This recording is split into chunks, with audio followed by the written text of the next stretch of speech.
वो खुद, जिसमें खुद आरोपी है, वो खुद कॉग्निजेंस लेता है उसका, कि जो एलिगेशन रोहिंटन नरीमन के खिलाफ, एक खुद जस्टिस रोहिंटन नरीमन लिख रहा है कि जो एलिगेशन जस्टिस रोहिंटन नरीमन के खिलाफ किए गए हैं वो झूठे हैं। इसलिए ये कोर्ट कॉग्निजेंस लेती है, कंटेम्प्ट का शोकॉज नोटिस निकालती है। हो गया, कोई बात नहीं। नहीं। जस्टिस रोहिंटन खुद लेते हैं कॉग्निजेंस, खुद लेटर लिखते हैं और कंटेम्प्ट का आपको नोटिस भेज देते हैं। यस। हाँ, अब कंटेम्प्ट का आया जैसा हमको नोटिस, तो इसको जो है सो बड़े बड़े लॉयर, बड़े बड़े जज नहीं देखते हैं, इस बात को नहीं देखते हैं, पत्रकार नहीं देखते हैं, मोहर लगाने वाले पत्रकार वगैरह नहीं देख पाते हैं। वो लेफ्ट इको सिस्टम इधर ध्यान नहीं, और वो आप वो देखिए कि वो जो नारीमन है, रोहिंटन नारीमन, वो उनके भ्रष्टाचार का मतलब कितना कहानी कहा जाए, क्या क्या बोलते हैं अनाप शनाप। How much he is informed everybody knows. हाँ, अभी ठीक है ना, बहुत किस्से हैं उनके। अभी फिर क्या हुआ, फिर मैटर आया, फिर और उसके नीचे लिख रहा है क्योंकि मेरे खिलाफ एलिगेशन है, मैं केस आगे नहीं लूंगा। खुद ही लिख रहा है, लेकिन कॉग्निजेंस लेने का प्रोसीजर चालू करवा देने का, ठीक है वो। अच्छा, वो भी इलीगल है, कोई बात नहीं। फिर मैटर जाता है दूसरे बेंच के पास, जस्टिस दीपक गुप्ता और जस्टिस अनिरुद्ध बोस, उनके पास में हमने प्रिलिमिनरी ऑब्जेक्शन लिया कि ये आपका कॉग्निजेंस गलत है, ये विसेट है, हमको डिस्चार्ज करो इसमें से।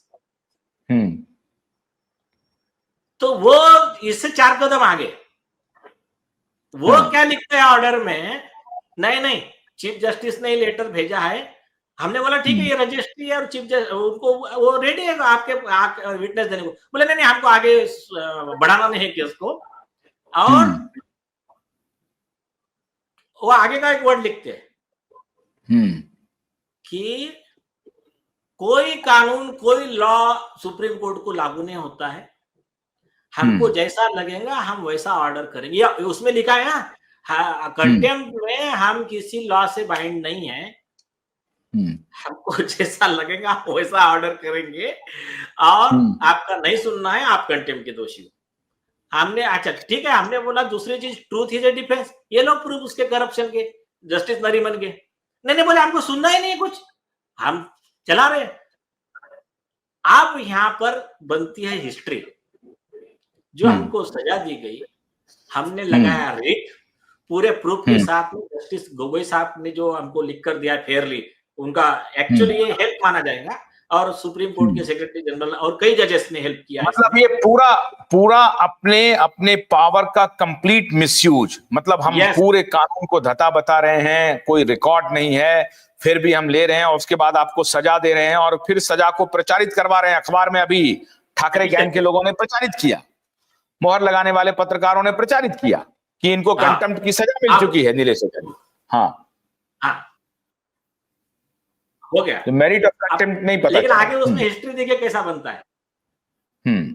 उस पे हमने रीट लगाया सुप्रीम कोर्ट के खिलाफ। देखिए सुप्रीम कोर्ट ने सजा दिया तो उसके खिलाफ में चैलेंज करने का कोई प्रोविजन नहीं था अभी तक।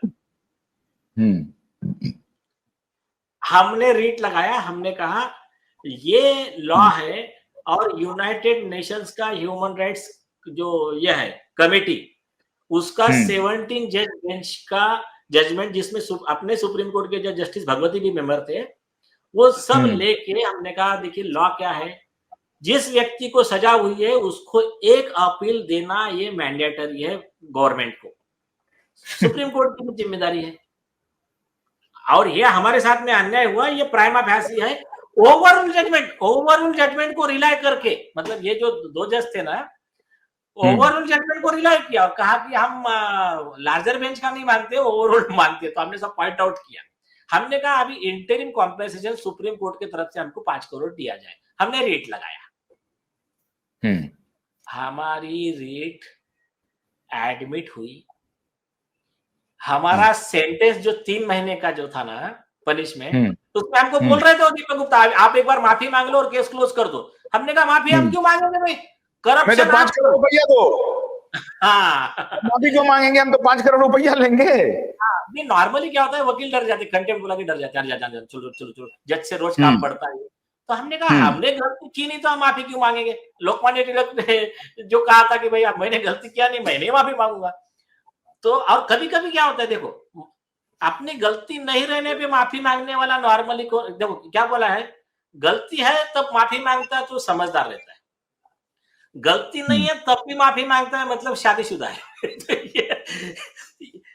ये जो एक जोक का विषय हो गया, लेकिन कमिंग टू द पॉइंट, फिर उसमें जस्टिस उदय ललित साहब जो चीफ जस्टिस ऑफ इंडिया थे, उनके बेंच ने हमारा पिटीशन एडमिट किया, हमारे ही ग्राउंड पे प्रशांत भूषण का भी पिटीशन है, दोनों पिटीशन टैग हुए, उसका कॉग्निजेंस लिया सुप्रीम कोर्ट ने और अटॉर्नी जनरल को सबको नोटिस निकाला है उसमें, और उसकी सुनवाई अभी तक 3 साल से आई नहीं है, लेकिन कॉग्निजेंस हमारा ले चुका है, सेंटेंस पूरा हमारा स्टे है, मतलब 2 साल से तो अभी कॉग्निजेंस ये आई नहीं है उसकी सुनवाई। तो प्रशांत भूषण भी तो माफी नहीं मांग रहे थे, आखिर में वो किसी तरीके से मान गया, 1 रुपए का फाइन पे माफी मांग लिया। नहीं, वही ऑर्डर नहीं, माफी नहीं मांगा है, वही ऑर्डर को चैलेंज किया है जो 1 रुपए वाला है ना, तो वो केस और हमारा केस दोनों साथ में टैग हुआ है। तो उसमें ये हुआ है कि सुप्रीम कोर्ट जब कंटेम्प्ट में किसी को सजा देता है तो वो जजमेंट सही है कि गलत है, ये देखने के लिए सुप्रीम कोर्ट का ही एक लार्जर बेंच का अपीलेट बेंच रहना चाहिए। इस पर वो ये रिपोर्टेड जजमेंट है वो सुप्रीम कोर्ट केसेस में, तो ये इस तरह की हिस्ट्री बनी, तो ये पहली बार नहीं है। तो हमारे जितने भी वेल विशर है, समर्थक है, बिल्कुल चिंता करने की जरूरत नहीं है। भगवान के दया से अपनी जो भी टीम है इंडियन बार एसोसिएशन से लेके ये सब इतिहास बनाने वाले क्रांतिकारी लोग, ये इससे कुछ ना वो दिशा सालियान के केस पे असर पड़ेगा ना अपने आंदोलन पे असर पड़ेगा।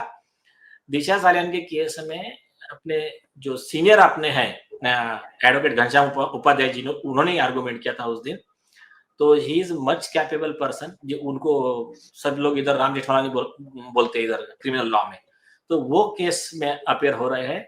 मैं तो हूं ही, इन केस कुछ कम ज्यादा हो गया तो भी कोई प्रॉब्लम नहीं है, इसमें 50 वकील है, कोई चिंता करने की जरूरत नहीं है, लेकिन इस बहाने एक एक चीजें बाहर आती जाए। तो इसका मतलब जो सुप्रीम कोर्ट का कंटेम्प्ट केस था, जो जिसका इन लोगों ने प्रचारित किया, वो भी पूरी तरह से फ्रॉड था, झूठा था, गलत था, और जो कि अभी भी पेंडिंग है, और उस पे आपने 5 करोड़ का कॉम्पनसेशन मांगा है, जो देने के लिए तैयार नहीं है, और कह रहा है कि आप माफी मांग लीजिए तो हम सेटल कर देंगे, और आप माफी मांगने के लिए तैयार नहीं, ऐसा नहीं बोल रहे माफी मांग लीजिए सेटल कर देंगे, नहीं, पहले बोला था माफी मांगने को, अभी तो हमारा पिटीशन एडमिट होकर हियरिंग के लिए पड़ा है। हाँ ठीक, लेकिन आपने जो पिटीशन लगाया है कि भाई कंटेम्प्ट में जो सजा मिली है उसके लिए हमको सुना जाए, हमारी अपील सुनी जाए, तो उस पे जो है अभी आपको सुनवाई होनी है, पेंडिंग है, उसी में कॉम्पनसेशन मांगा है। अच्छा, और अभी जो ये 5 जज बेंच है उनको भी आपने अपने तरीके से भेज दिया है? हाँ, वो तो कोई विषय नहीं। हाँ, तो ये 5 जज बेंच जो बैठे हैं उसकी जो टाइमिंग है उस पे हम लोगों ने बात कर ही लिया है कि दिशा सालियान का केस चल रहा है, मुंबई पुलिस कमिश्नर को कॉग्निजेंस लेना चाहिए था FIR के लिए, और उसका कॉग्निजेंस हमारे 5 जज इस बेंच को भी लेना चाहिए था, किसी ने नहीं लिया, कोर्ट ने नहीं लिया, सुप्रीम कोर्ट के माननीय आलोक राधे जी को लेना चाहिए था, उन्होंने भी नहीं लिया। पूरी दुनिया ने देखा है, जनता की अदालत में है सब कुछ, अब ये फैसला आपको करना है कि आपकी अदालत सही है या जो असली जजों की अदालत सही है वो सही है, ये सब आपके ऊपर फैसला है। मैं तो थर्ड पार्टी के रूप में आपके सामने सिर्फ तथ्यों को रख रहा हूं। बहुत बहुत शुक्रिया नीलेश ओझा जी, मुझे उम्मीद है कि आप विचलित नहीं होंगे और 5 जजों के सामने अपनी बात को रखेंगे, और आप 5 जज भी आपकी बात को जरूर मानेंगे। बहुत बहुत शुक्रिया, नमस्कार।